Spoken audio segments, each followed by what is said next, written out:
Good evening students. Last લેક્ચરની અંદર આપણે ETS એટલે કે બીજાણુ પરિવહન તંત્ર, ઇલેક્ટ્રોન ટ્રાન્સપોર્ટ સિસ્ટમ અને ઓક્સિડેટિવ ફોસ્ફોરાયલેશન વિશે વાત કરેલી. બંનેની અંદરથી તારણ એક જ નીકળતું હતું કે ભાઈ જો કદાચ એક NaDH2 નો અણુ હોય તો એ 3 ATP આપશે અને એક FADH2 નો અણુ હોય તો એ 2 ATP આપશે. જ્યારે ETS માંથી પાસ આઉટ થશે, પસાર થશે ત્યારે. આજે એક નવા ટોપિકની શરૂઆત કરવાની છે અને સંલગ્ન ટોપિક છે જે કાલે આપણે સૌપ્રથમ સંકુલો વાળું આપણે કોમ્પ્લેક્સ સમજેલા હતા. એમાં જે અંતિમ જે ભાગ હતો એ એટીપેઝ ઉત્સેચકનો હતો. એને ધ્યાનમાં રાખીને સમજવાનું છે અને જે મુજબ આપણે હરિતકણમાં સમજેલા હતા એવી જ રીતે આ બધું આમાં પણ આપણે સમજવાનું છે. પ્રશ્ન આવો થાય કે કણાભ સૂત્રમાં રસાયણુશ્રુતિ સિદ્ધાંત, કણાભ સૂત્રમાં રસાયણશ્રુતિ સિદ્ધાંત સમજાવો અથવા તો કણાભ સૂત્રમાં કેમિયોસ્મેટિક સિદ્ધાંત અથવા તો અધિતર્ક વર્ણવો. હવે સૌથી પહેલા તો આપણે એક આકૃતિ દોરશું અને એના આધારે થોડું સમજશું, ત્યારબાદ આગળ જશું. તો જે એટીપેઝ ઉત્સેચક છે આપણી જોડે,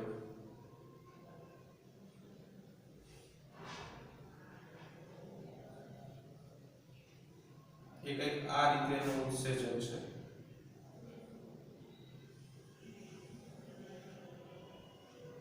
જે બે અલગ અલગ ભાગો ધરાવે છે જે આપણે જાણીએ છીએ F0 અને F1. ફોર એક્ઝામ્પલ કે આ ભાગ F0 છે અને આ ભાગ જે છે F1 છે. બરાબર? તો અહીંયા કણાભ સૂત્રનું અંતઃપટલ આવેલું છે.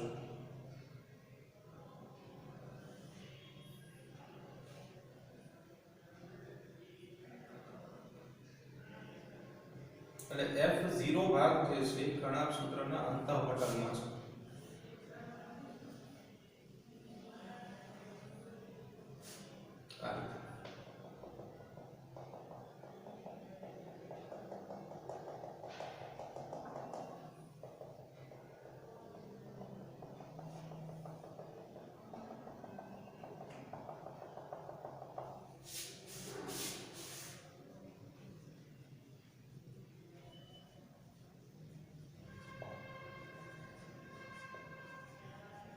કણાભ સૂત્રનું અંતઃપટલ જે છે અહીંયા આવેલું છે. આ બાજુ આપણે જોયું કે આંતરપટલીય અવકાશ હોય. શું હોય? આંતરપટલીય અવકાશ જે છે એ આ બાજુ હોય. અને ગઈકાલે જે મુજબ આપણે સમજેલા કે ભાઈ આંતરપટલીય અવકાશ છે એની અંદર હાઇડ્રોજન આયન H+ આયન અથવા તો પ્રોટોન જે છે એનું સંકેન્દ્રણ જે છે એ વધારે હોય, પ્રમાણ વધારે હોય. For example H+, H+. તો આવી રીતે અહીંયા શું છે તો કે H+ આયન કે જેને આપણે હાઇડ્રોજન આયન કે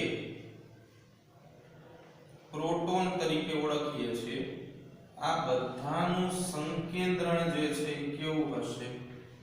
સંકેન્દ્રણ અથવા તો પ્રમાણ જે છે એ અહીંયા બાજુ વધારે હશે. આંતરપટલીય અવકાશ. વચ્ચેની બાજુએ કણાભ સૂત્રનું અંતઃપટલ છે અને આ બાજુ એટલે કે બહારની બાજુએ આધારકનો ભાગ આવેલો છે.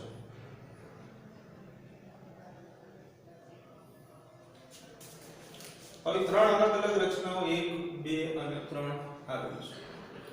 તો સૌથી પહેલા શું થાય છે કે આંતરપટલીય અવકાશની અંદર H+ આયન જે છે એની સાંદ્રતામાં વધારો થાય છે.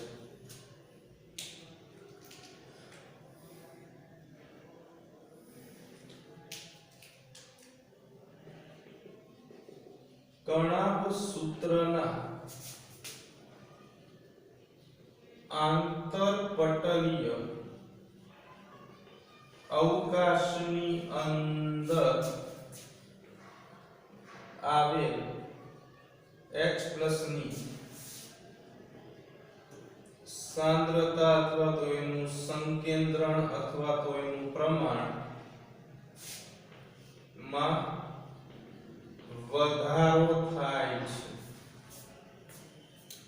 એક બાજુ આટલું બધું પ્રમાણ છે, બીજી બાજુ કઈ છે નહીં H+, એટલે એક સામાન્ય ઢોળાંશ રચાય છે.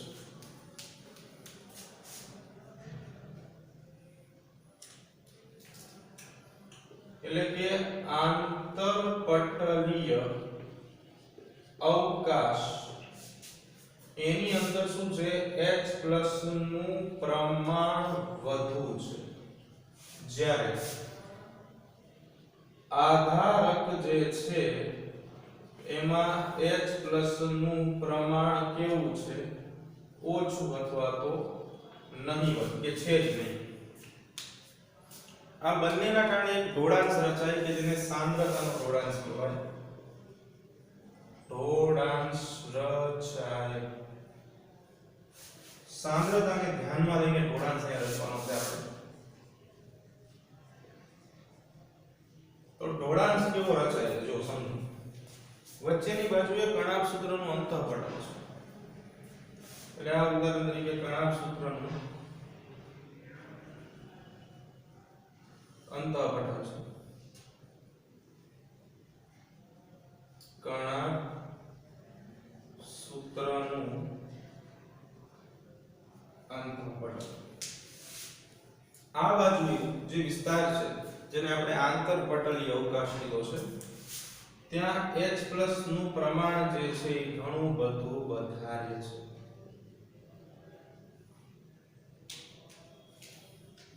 એટલે આ ભાગ બની ગયો કણાભ સૂત્રના આંતરપટલ અથવા તો આંતરપટલીય અવકાશ. સૂત્રના પટલીય અવકાશ. સામેનો જે છેલ્લો છેડો છે એટલે આ ભાગ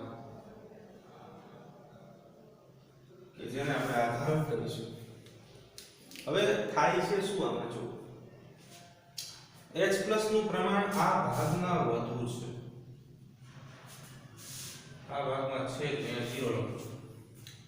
એટલે એક બાજુ વધુ બીજી બાજુ ઓછું, એટલે સામાન્ય રીતે આ પટલ વચ્ચેનું જે પટલ છે કણાભ સૂત્રનું અંતઃપટલ એ મારફતે H+ આયનો જે છે એ હવે આંતરપટલીય અવકાશમાંથી આધારક તરફ આગળ જશે.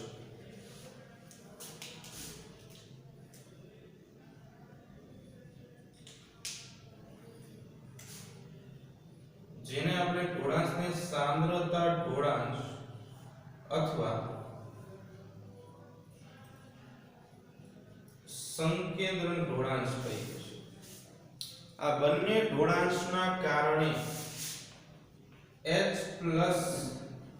આયન આંતરપટલીય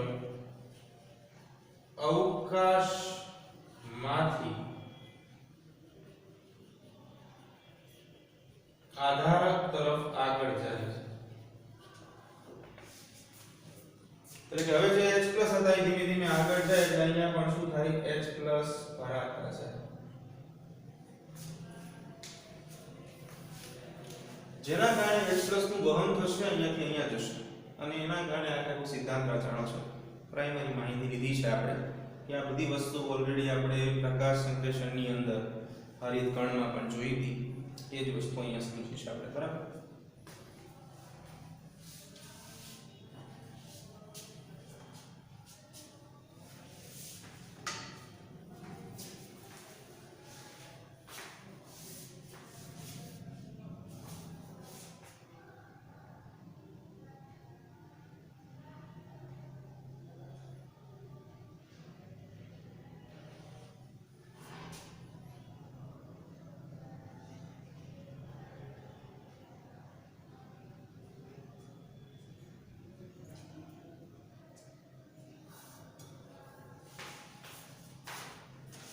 જો હવે આ સમજવા જેવું હવે છે. આ બધું જે છે એ થાય છે આપણે સમજેલા છે ક્યાંક ને ક્યાંક. પણ અહીંયા જે પ્રક્રિયા થાય છે એમાં સંકુલ જે છે એ અગત્યનું રહેશે. અહીંયા જે આપણે એટીપી ની વાત કરી છે તો એટીપી જે છે એ એટીપી ના જે બે ભાગ છે જે ખરેખર એક આખું સંકુલ બનાવે છે. જે રેડ કલરનું તમને દેખાય છે કે જેને આપણે એટીપી સિન્થેટેઝ ઉત્સેચક તરીકે ઓળખીએ છીએ. એટલે કે એટીપી નું સંશ્લેષણ કરતો ઉત્સેચક આનું પોતાનું સંકુલ છે, સંકુલ 5, કે જેને આપણે નામ આપશું એટીપી સિન્થેટેઝ સંકુલ.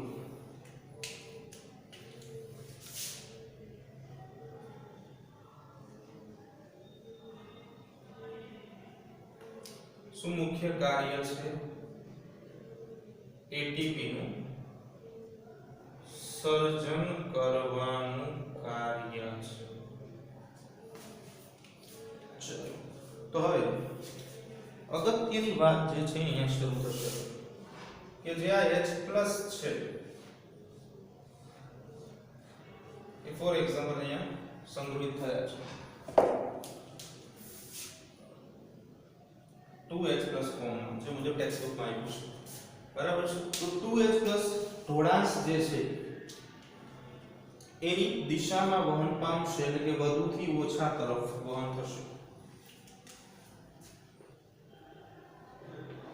ઢોળાંશની દિશા વધુથી ઓછા તરફ એટલે કે આમ દર્શાવાય ઘણી વખત વધુથી ઓછા તરફ. બરાબર.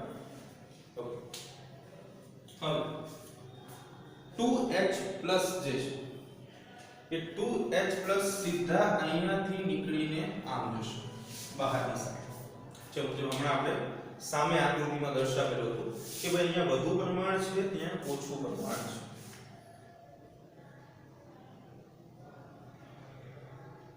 વધુ પ્રમાણ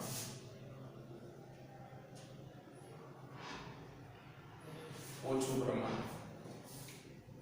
હવે અહીં બીજી પણ પ્રક્રિયા થાય છે કે જે એટીપી સિન્થેટેઝ ની વાત કરેલી આપણે થોડુંક સાઈડમાં રાખવું પડશે કેમ કે આપણે થોડું અહીંયા લખવાનું છે. આ એટીપી સિન્થેટેઝ કે જેને સંકુલ 5 નામ આપ્યું છે એ અહીંયા ઉપયોગી બનશે.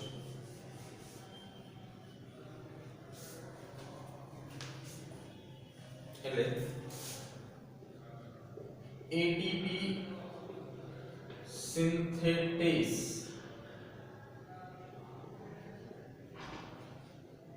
ઉત્સેચક શું કામ કરે છે? એટીપી નું સર્જન કરે છે. કેવી રીતે કરે છે જાણીએ છીએ આપણે કે ભાઈ એડીપી પ્લસ પીઆઈ ને ભેગા કરીને શું કરશે? એટીપી બનાવશે. એડીપી બે ફોસ્ફેટ આયન બે પીઆઈ આયન ધરાવશે. હવે અહીંયા શું થાય છે તો કે જ્યારે આ 2H+ અહીંયાથી અહીંયા પહોંચી જાય છે એ દરમિયાન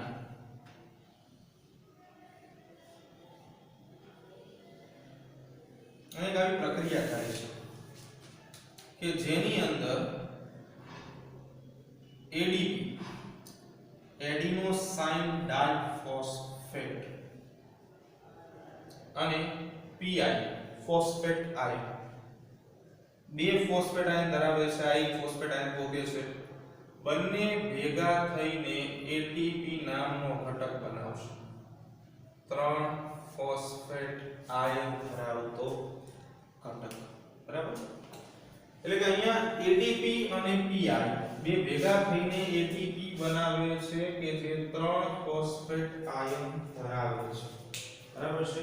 જે વહનના કારણે મળે છે. ચલો બીજું કે અહીંયા મહત્વનું કામ કોનું છે? એટીપી સિન્થેટેઝ. આ એટીપી સિન્થેટેઝ અહીંયા શું કરે છે? સંકુલ 5 બનાવે છે, જેનું નામ શું આપણે આપ્યું છે? એટીપી સિન્થેટેઝ સંકુલ. એટીપી સિન્થેટેઝ ઉત્સેચકના મુખ્ય બે ભાગો છે, જે આપણે આગળ પણ ભણી ગયા છે. એટીપી સિન્થેટેઝ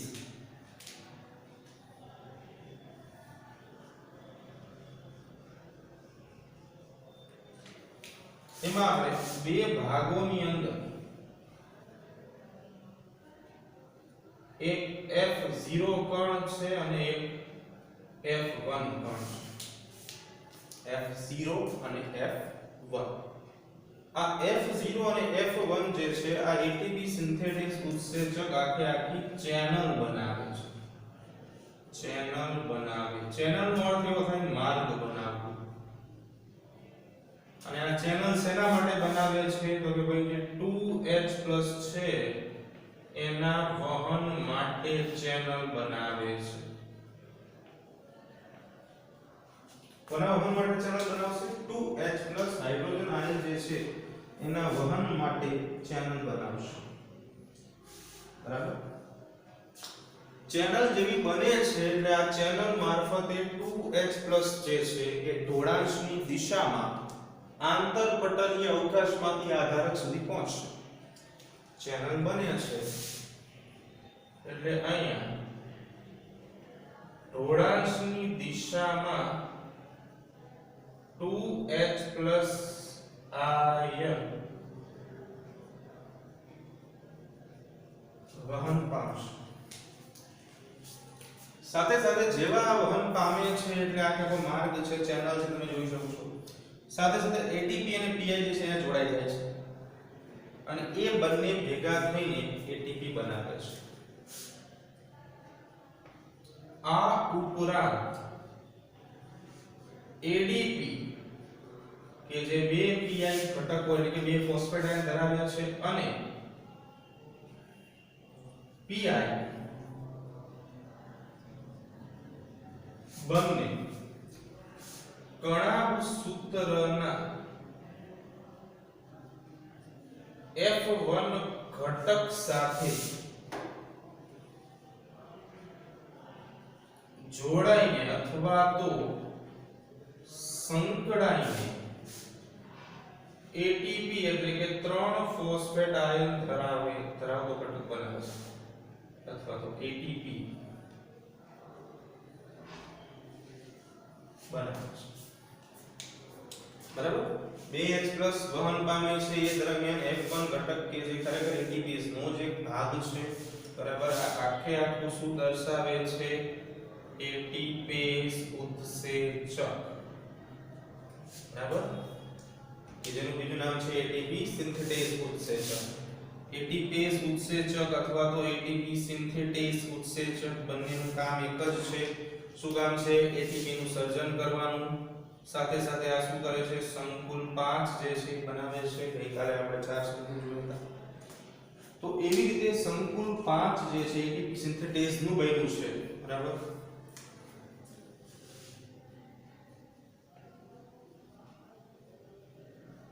કે જે એટીપી બનાવશે.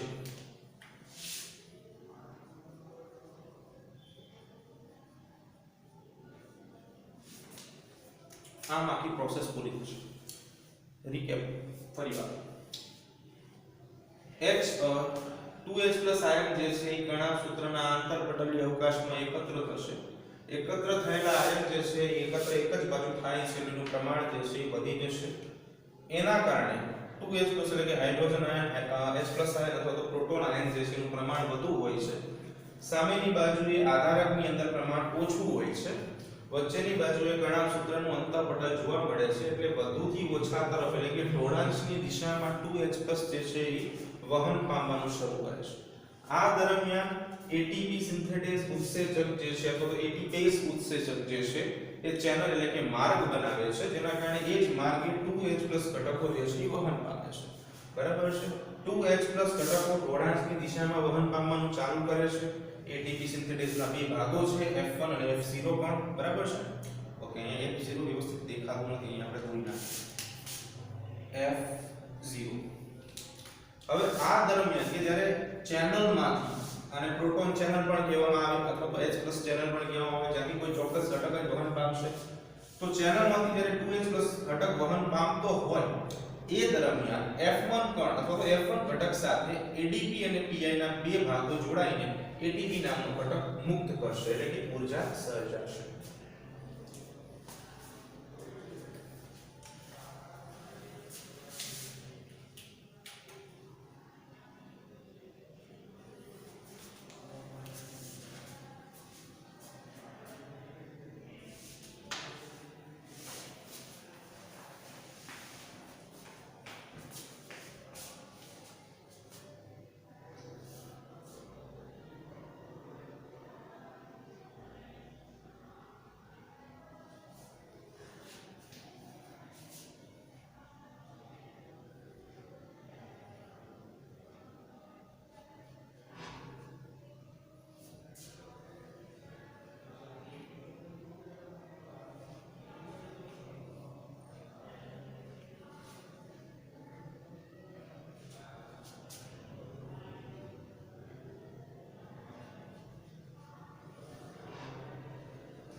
ચાલો આગળ વાત કરીએ નવા મુદ્દાની. છેલ્લે આપણે એટલું જોયું 2H+ ક્યાં વ્યાખ્યા આવે આંતરપટલીય અવકાશમાંથી આધારકની અંદર ચાલી બરાબર. અને જેવા H+ આંતરપટલીય આધારકમાંથી સીધા આધારક એટલે કે મેટ્રિક્સમાં જાય છે એટલે પ્રક્રિયા પૂરી થઈ જાય છે. પછી નવા H+ ભરાવાની રાહ જોવાય છે અને એ જ પ્રક્રિયા જે છે એ ફરીવાર થાય છે. હવે આગળનો મુદ્દો બહુ અગત્યનો છે, ખાસ કરીને MCQ કે જે નીટની અંદર પૂછાય છે અથવા તો પરીક્ષાની અંદર જે 1-1 માર્કના પ્રશ્નો પૂછાય છે અથવા તો ઘણી વખત આ પ્રશ્નો 3 માર્કમાં પણ પૂછાય. શ્વસન સંતુલન શીટ કરીને ટોપિક છે, બહુ જ અગત્યનો ટોપિક છે, તમને એમાં ખબર પડતી હોવી જોઈએ. તો તમે નીટની અંદર ઘણા બધા MCQ જે છે એ સોલ્વ કરી શકશો, એક જ ટોપિક આવડતો છે તો. ચાલો પહેલા થોડી થિયરીઓ સમજવાની છે અને પછી એક આખી શીટ જે છે એ દોરાવીશ કે જે તમને નીટમાં પણ કામ આવશે.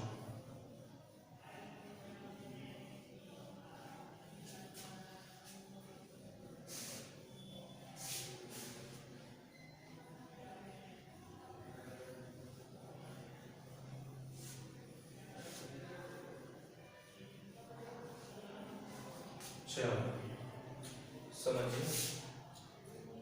શ્વસન સંતુલન શીટ જે છે એની થિયરી સમજવાની છે. શરૂ કરી શ્વસન સંતુલન શીટ અથવા તો શ્વસન સંતુલન ચાર્ટ. શ્વસન સંતુલન ચાર્ટ જો સમજો કે સામાન્ય રીતે આની અંદર આપણે ATP ની ગણતરી કરવાની છે.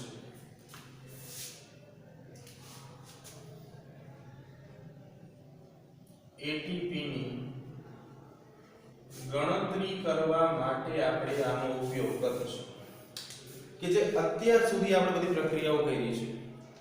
ફોર એક્ઝામ્પલ ગ્લાયકોલિસિસ હોય, ક્રેબ્સ ચક્ર હોય, ETS હોય, તો આ બધી પ્રક્રિયાઓની અંદરથી કુલ કેટલા ATP આપણને મળે છે. છેલ્લે જ્યારે આપણે વાત કરી હતી, આપણે જ્યારે શરૂ કર્યું હતું ત્યારે આપણે વાત કરેલી હતી કે જે શ્વસનની પ્રક્રિયા છે, રેસ્પિરેશન, એ અપચય પ્રકારની પ્રક્રિયા છે, એટલે કે ઘટકોને તોડીને આપણે ઊર્જા મેળવવાની છે. જ્યારે પ્રકાશ સંશ્લેષણ ચય પ્રક્રિયા છે, ઘટકોને જોડીને આપણે ઊર્જા આપવાની છે. એવી રીતે અહીંયા શ્વસન સંતુલન શીટ શું કહેવામાં આવે છે? તો આ જે પ્રક્રિયા છે એ એક પ્રકારની સુવ્યવસ્થિત પ્રક્રિયા છે અને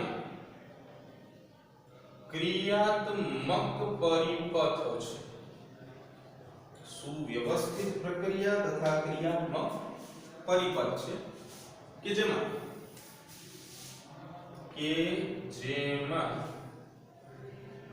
એક ક્રિયાસ્થાનથી, ક્રિયાસ્થાન એટલે કે જ્યાં આપણે કોઈ પ્રક્રિયા કરી છે, એક ક્રિયા સ્થાનથી બીજા ક્રિયા સ્થાનનું નિર્માણ થાય છે. બીજા ક્રિયા સ્થાનનું નિર્માણ થાય છે. ઉદાહરણ તરીકે ગ્લાયકોલિસિસ. ગ્લાયકોલિસિસ ની પ્રક્રિયા જ્યાં થાય છે અને જે નિપજ મળે છે એ નિપજ જે છે આગળ જશે બીજી પ્રક્રિયામાં કે જેને આપણે ક્રેબ્સ ચક્ર અથવા તો TCA ચક્ર કહેતા હતા. ગ્લાયકોલિસિસ ની નિપજ તે આખી પ્રક્રિયા પૂરી થાય એટલે એની નિપજ તે ક્યાં જશે? ETS માં જશે, ઇલેક્ટ્રોન ટ્રાન્સપોર્ટ સિસ્ટમ, વિજાણુ પરિવહન તંત્રની અંદર જશે. બીજા નંબર કે ગ્લાયકોલિસિસ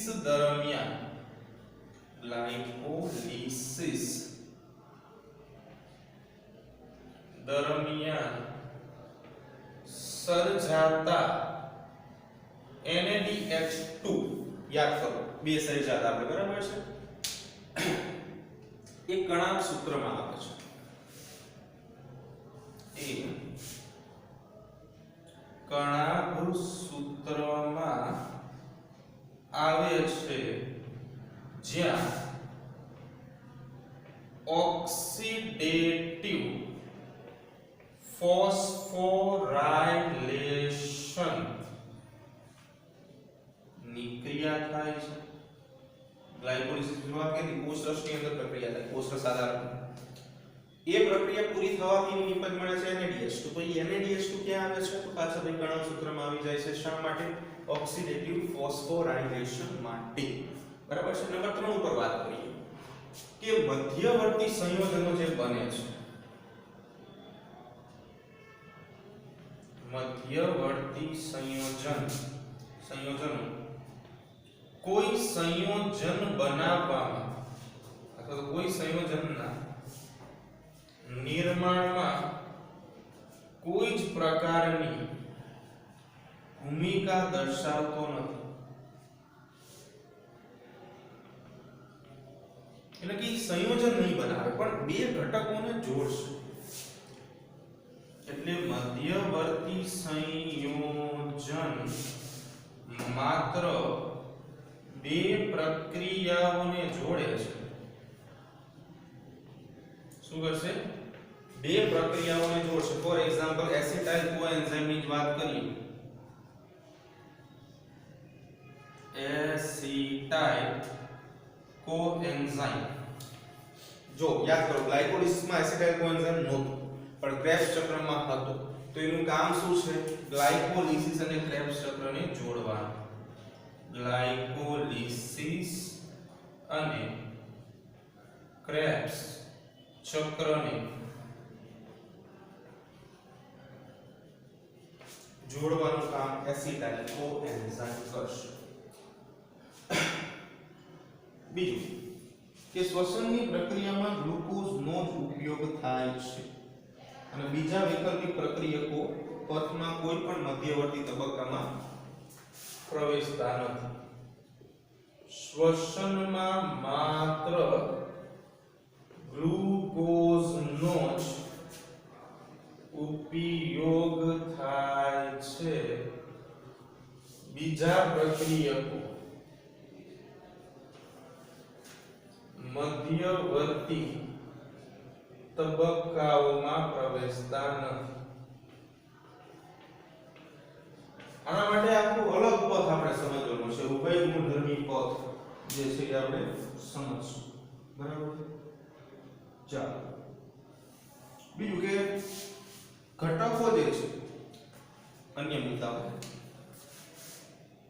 જે કઈ ઘટકો આપણે વાપરીએ છીએ એ ઘટકો પોતાની જરૂરિયાત મુજબ કદાચ કોઈ ઘટકની જરૂર પડી તો એને આપણે અંદર લઈશું.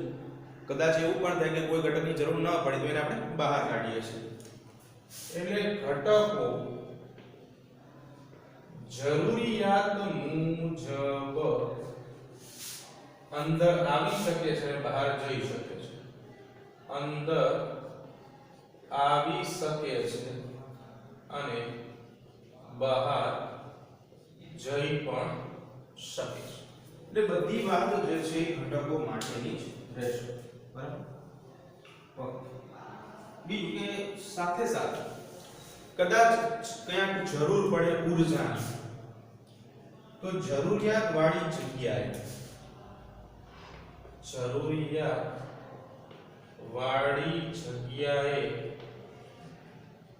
ઊર્જા પણ વાપરી શકાય છે. તો અહીંયા જે ઊર્જા જે વપરાય છે એ શું છે? એટીપી છે. બીજું કે આ બધી પ્રક્રિયામાં ક્યાંક ને ક્યાંક ઉત્સેચકીય પ્રક્રિયાઓનો પણ સમાવેશ થાય છે. એટલે આપણે એવું લખશું કે ભાઈ ઉત્સેચકીય પ્રક્રિયાઓ પણ જોવા મળે છે, બરાબર. તો ઉત્સેચકીય પ્રક્રિયા જે છે એ પણ અહીંયા તમને જોવા મળશે. બીજું કે આ બધી પ્રક્રિયાનો દર પણ નિયંત્રિત હોય છે.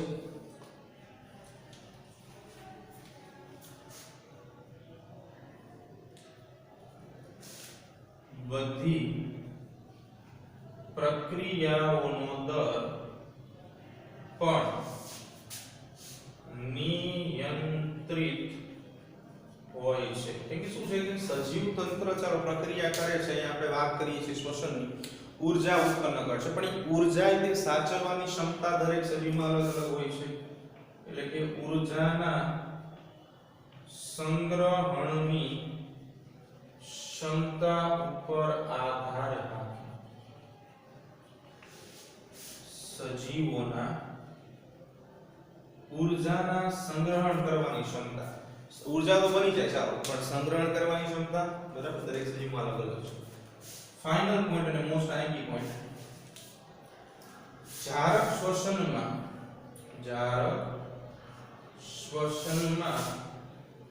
એક ગ્લુકોઝના અણુમાંથી 38 એટીપી સર્જાય છે.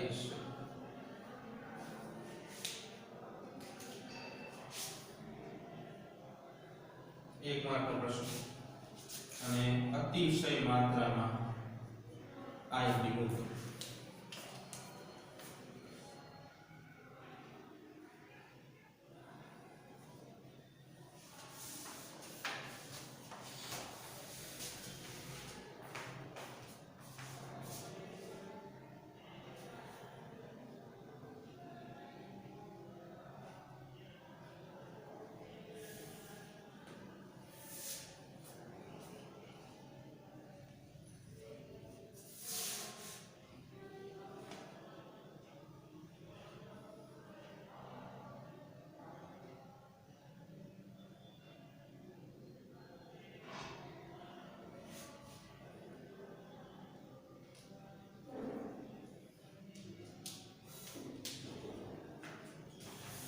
ચાલો તો આખવણ અને જારક શ્વસન વચ્ચેનો એક તફાવત જે છે આપણે સમજવાનું છે, અને ત્યારબાદ એક બીજો આઈપી ટોપિક જે છે તમને સમજાવીશ કે જેમાં તમને ખબર પડશે કે 38 એટીપી આવ્યા ક્યાંથી, બરાબર છે.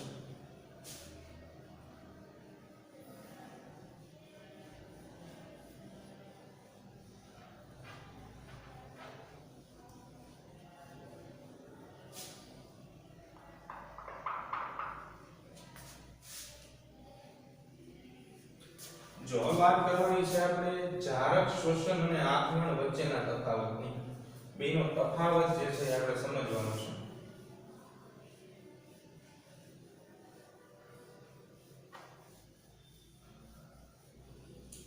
ટેક્સ્ટબુકમાં થોડુંક ભેગું આવ્યું છે, આપણે બને ત્યાં સુધી અલગ કરવાનો પ્રયાસ કર્યો છે. તફાવત સ્વરૂપે લખાવશું આપણે. મુદ્દાઓ તમે જેમ અનુકૂળ લાગે એમ લખી શકો છો, એવું નથી. તમને જો ટેક્સ્ટબુકનું વધારે ફાવતું હોય તો તમે એ અનુસાર પણ લખી શકો છો, પણ અહીંયા આપણે બને ત્યાં સુધી તફાવત સ્વરૂપે લખાવવાનો પ્રયાસ કરશું, એટલે થોડીક સરળતા પણ રહે તમને. ચાલો વાત કરીએ આથવણ અને જારક શ્વસન જે છે એ બંનેના તફાવત.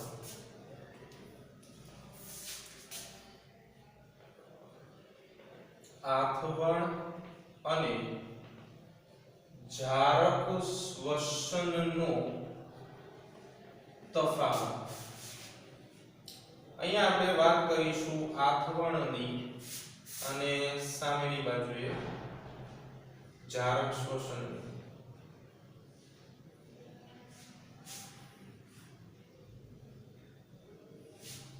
ચાલો સૌથી પહેલો મુદ્દો રાખી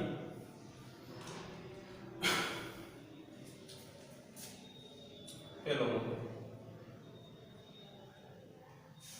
કે આથવણની પ્રક્રિયાની અંદર શું થાય છે ગ્લુકોઝનું આંશિક વિઘટન થાય છે એટલે આ પ્રક્રિયામાં ગ્લુકોઝના અણુનું આંશિક વિઘટન થાય છે. જ્યારે જારક શ્વસનમાં શું થાય કે આ પ્રક્રિયામાં ગ્લુકોઝના અણુનું સંપૂર્ણ વિઘટન થાય છે. ચાલો બીજો મુદ્દો આપણે બનાવવાનો છે. બંનેમાં નિપજ લખશું. ઉર્જાને બાદ કરતા નિપજ લખવાની છે આપણે, બરાબર? નિપજ શું મળે આમાં? તો જો કદાચ આલ્કોહોલિક આથવણ થાય, આલ્કોહોલિક આથવણ થાય તો મુખ્ય નિપજ શું મળશે? આલ્કોહોલ મળશે. યાદ કરો આથવણની પ્રક્રિયા, મુખ્ય નિપજ શું મળે? આથવણમાં આલ્કોહોલ મળે, સાથે સાથે બીજા નંબર પર શું મળશે? Carbon dioxide. પણ જો આવું જ આથવણ જે છે એ લેક્ટિક એસિડ પ્રકારનું હોય, એટલે કે લેક્ટિક એસિડ આથવણ, તો એની અંદર શું મળે? લેક્ટિક એસિડ મળે. લેક્ટિક એસિડ નિપજ તરીકે મળશે. સામેની બાજુએ સિમ્પલ કે નિપજ તરીકે શું મળે? તો કે ભાઈ CO2 અને પાણી. યાદ કરો પ્રક્રિયા C6H12O6 6O2 gives 6CO2 6H2 મળી ગઈ નિપજ.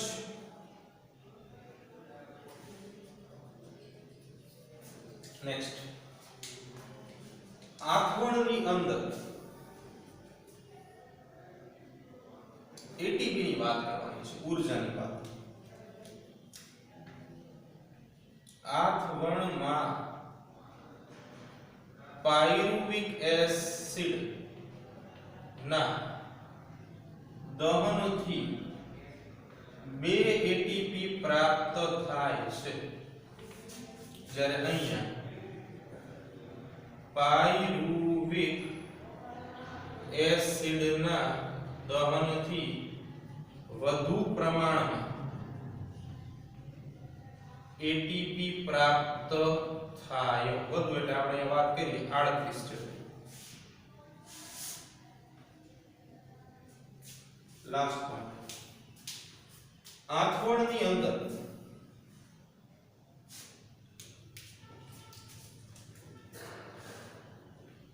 આથવણમાં NADH માંથી NAD+, H જે છે ગુમાવવાની ક્રિયા થઈ, એટલે અહીંયા આપણે કહીશું કે આ પ્રક્રિયા કેવી છે? ઓક્સિડેશન પ્રક્રિયા છે. આ ધીમા દરે ચાલે. આ ક્રિયા ધીમા દરે ચાલે. જ્યારે અહીંયા જારક શોષણમાં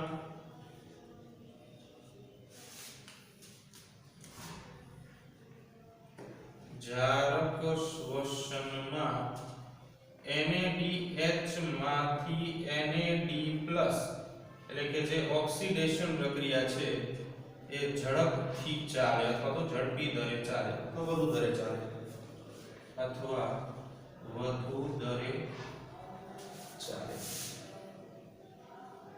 ચાલો તફાવત એકદમ ક્લિયર થઈ ગયો છે. હવે એક વધારાની વાત કરીએ કે શું હવે આપણે બીજું સમજવાની પ્રક્રિયા જે છે એ સમજીએ કે એટીપી જે છે એની ગણતરી સમજવાની છે. એટીપી ની ગણતરી મોસ્ટ આઈએમપી પ્રશ્ન છે અને ટોપિક પણ આઈએમપી ટોપિક છે, ખાસ સમજજો. અહીંયા જે આપણે ગણતરી કરી છે એટીપી ના અણુ માટેની ગણતરી કરી છે અને એ ગણતરી રહી એક ગ્લુકોઝના અણુ માટે કરશું. કઈ કઈ પ્રક્રિયાનો સમાવેશ કરવાનો છે? 3 પ્રક્રિયાઓનો સમાવેશ કરવાનો છે: ગ્લાયકોલિસિસ, ટીસીએ ચક્ર એટલે કે ક્રેબ્સ ચક્ર અને ETS. ચાલો સૌથી પહેલા આપણે વાત કરીએ ગ્લાયકોલિસિસની. ગ્લાયકોલિસિસ. ચાલો હવે ગ્લાયકોલિસિસ ની અંદર જે મુજબ તમે જાણો છો કે ભાઈ એક ગ્લુકોઝનો અણુ અંદર જાય તો આપણે ગ્લાયકોલિસિસમાં 2 એટીપી પ્રાપ્ત થાય અને સાથે સાથે 2 NADH2 મળે. જો મેં ટોટલ ગણી નાખ્યું છે. આપણે એવું વિચારીએ તો બીજી બધી રીતે પણ ગણી શકાય. ફોર એક્ઝામ્પલ કે થોડું ડીપમાં તમને ગણાવી દઈએ કે આપણે 2 અલગ અલગ પ્રક્રિયાઓ ગણ્યા. યાદ કરો. એમાં પહેલી એક પ્રક્રિયા હતી કે જેનું નામ હતું ફોસ્ફોરીકરણ. ફોસ્ફોરીકરણની પ્રક્રિયાની અંદર જો તમને યાદ હોય તો આપણે 2 એટીપી આપતા હતા. પછી બીજી એક પ્રક્રિયા વિફોસ્ફોરીકરણ કે જેની અંદર આપણને 4 એટીપી મળતા હતા. તો ટોટલ પ્રોફિટ કેટલો થયો? આપણને 4 મળ્યા અને 2 આપણે ગુમાવ્યા. એટલે ચોખ્ખા 2 એટીપી મળે, 2 એટીપી પ્રાપ્ત થાય. આવી રીતે 2 એટીપી લખ્યા તમે ત્યાં. સાથે સાથે તમને યાદ હોય તો વિફોસ્ફોરીકરણ તબક્કાની અંદર આપણને 2 NADH2 પ્રાપ્ત થતા હતા. બરાબર? હવે તમે યાદ કરો આ 2 NADH2 ક્યાં વયા જાય? તો કે ભાઈ આ 2 NADH2 જે છે આ 2 NADH2 ચાલ્યા જશે ETS માં અને ત્યાં ઓક્સિડેટિવ ફોસ્ફોરાયલેશન ની ક્રિયા થાય. અને એની અંદર આપણે જાણીએ છીએ કે એક NADH2 માંથી કેટલા એટીપી બને? તો કે ભાઈ 3 એટીપી બને. બરાબર? તો અહીંયા આપણી પાસે 2 NADH2 છે તો કેટલા એટીપી બને? તો કે 2 ગુણ્યા 3 એટીપી. 2 ગુણ્યા 3 એટીપી એટલે કુલ કેટલા એટીપી બનશે? 6 એટીપી બનશે. ટોટલ કરી નાખો. કેવી રીતે કરશું? તો કે 2 એટીપી સીધા પ્રાપ્ત થયા અને 6 એટીપી શોર્ટમાં લખું છું ઓક્સિડેટિવ ફોસ્ફોરાયલેશન માંથી મળ્યા. તો ટોટલ એટીપી ની સંખ્યા કેટલી થઈ? તો કે ટોટલ 8 એટીપી પ્રાપ્ત થશે. શેમાંથી? તો કે ગ્લાયકોલિસિસ માંથી. બરાબર? ઓકે. બીજા નંબર ઉપર આપણે વાત કરતા હતા ક્રેબ્સ ચક્રની. તો ક્રેબ્સ ચક્ર વિશે જોઈએ.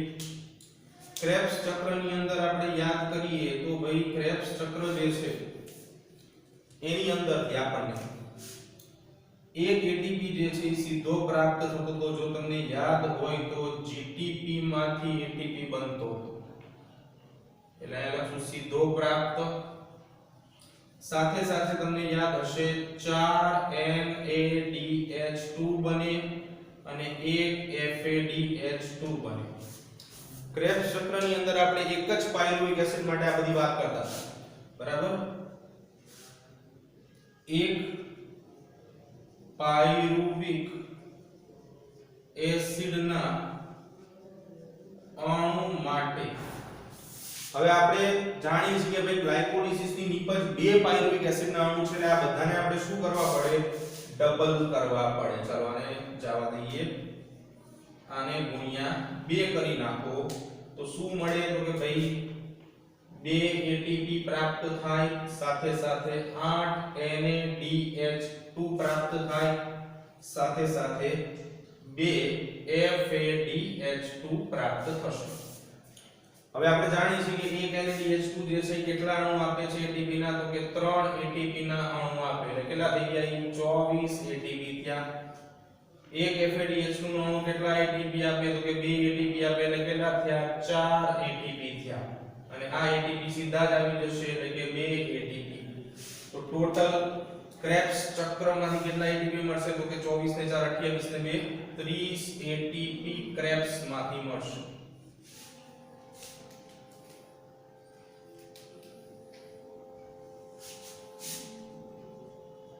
ક્રેબ્સ ચક્રમાંથી મળતા કુલ ATP કેટલા થઈ ગયા? 30 થઈ ગયા. ચાલો, ગ્લાયકોલિસિસ માંથી કેટલા મળતા હતા? 8 મળતા હતા. એટલે છેલ્લું આપણે ફાઇનલ ટોટલ કરી નાખીએ તો ટોટલ ATP કાઉન્ટ કરવાના છે છોકરાઓ.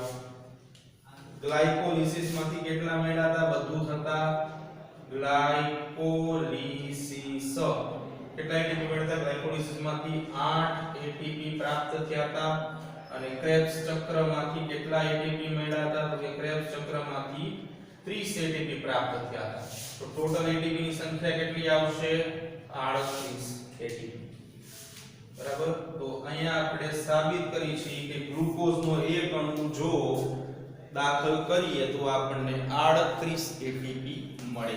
બરાબર છે. અહીંયા આપણે જે NAD અને FAD ની વાત કરી છે એ વાતને કહેશું ઓક્સિડેટિવ ફોસ્ફોરાયલેશન. શોર્ટમાં લખ્યું છે OFO, સમજી જવાનું છે. OFO એટલે ઓક્સિડેટિવ ફોસ્ફોરાયલેશન. ખ્યાલ આવશે અહીંયા સુધી? ઓકે, ચાલો. તો આની સાથે આપણે આજનો લેક્ચર જે છે પૂરો કરીએ છીએ. બાકીનું આવતીકાલે નેક્સ્ટ લેક્ચરમાં જોઈશું.